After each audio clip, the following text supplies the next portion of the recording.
WinTab Surface Pro out, you're going to need to power off the AC inverter, serial number 1020, switch 2, disconnect the power cable from the current Surface Pro, connect the new one, power back on the AC inverter, switch 2, power on the Surface Pro, and then you're going to log into that new Surface Pro using the local SSC admin and the long password and the Ninja 1.2.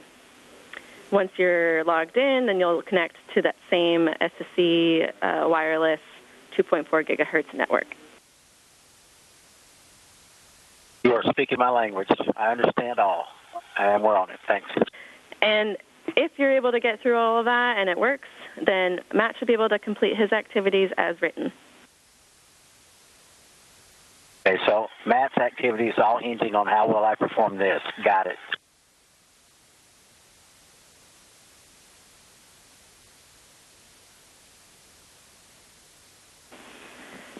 Station, this is Houston. Are you ready for the event?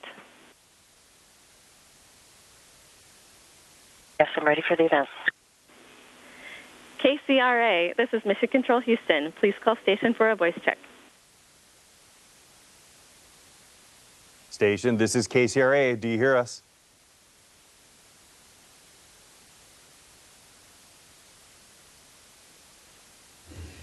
Tracy, your mic's not on.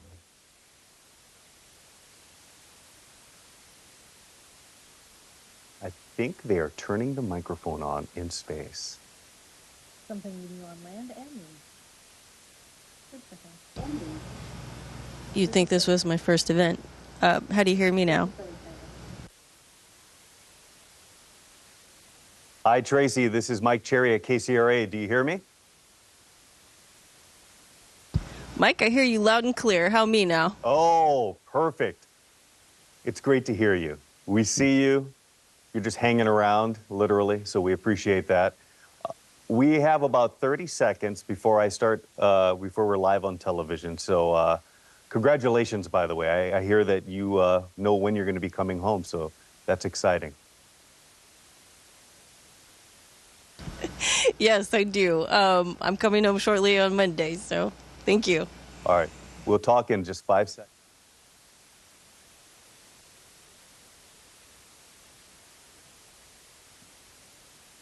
Welcome back. Right now, the International Space Station is orbiting Earth, and on board is a NASA astronaut from California. We're talking about Tracy Dyson, a UC Davis graduate and a native of Arcadia. She's on her 3rd mission in space, and this morning, Tracy joins us live from the ISS.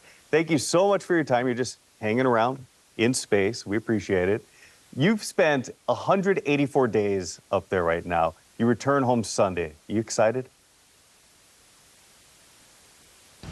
Thanks, Mike. Yes, I'm super excited. It's been a wonderful 6 months up here. I've enjoyed the time and the camaraderie and the work, but I admit, looking forward to coming home and seeing family.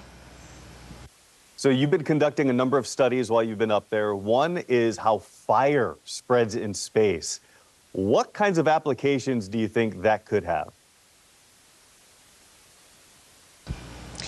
I could think of a number of applications. Those that are kind of near and dear to our hearts at NASA are those that involve spacecraft design, space station design, spacesuit design, you name it. But anytime we come up with an understanding of any kind of physical process up here, it always has direct relevance to those that are on the ground. And so the applications are pretty widespread. But for us right now, it's in materials and spacecraft design and operations.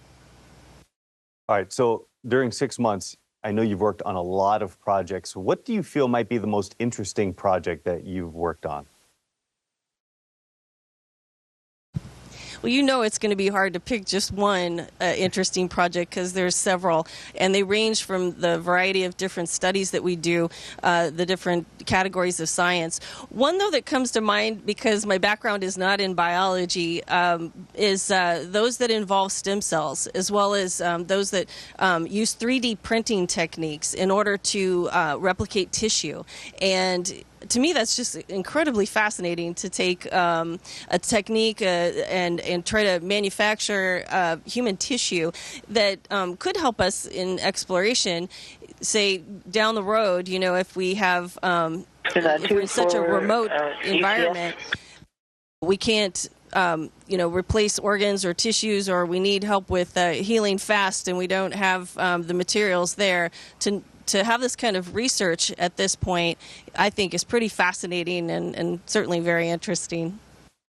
Yeah, your reality right now is what a lot of folks sci-fi is built upon. This is another question.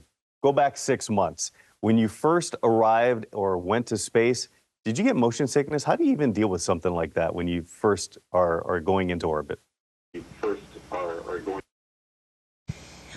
To answer your question quickly, no, I didn't have any space motion sickness. I've been fortunate not to have that on any of my missions. But the way that we deal with that is real simple. We have a very high-tech, well, they're called emesis bags, but they're really just a barf bag. And so the real simple way to handle it is that if you feel sick, you've got a means to get through it. But we also have ways to medicate in case it's really tough to adapt.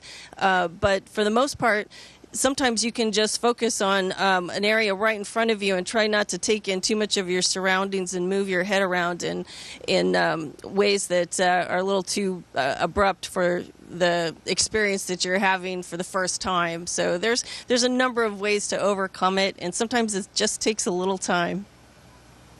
All right, I'm going to get you out on this question. I know you've been up there for 6 months. Have you gotten jaded? Does it ever get old to look out the window and see Earth so far away? Or are you even able to really see it? You know it never gets old. I mean, to see our planet from this vantage point is one of the most miraculous things I can think of.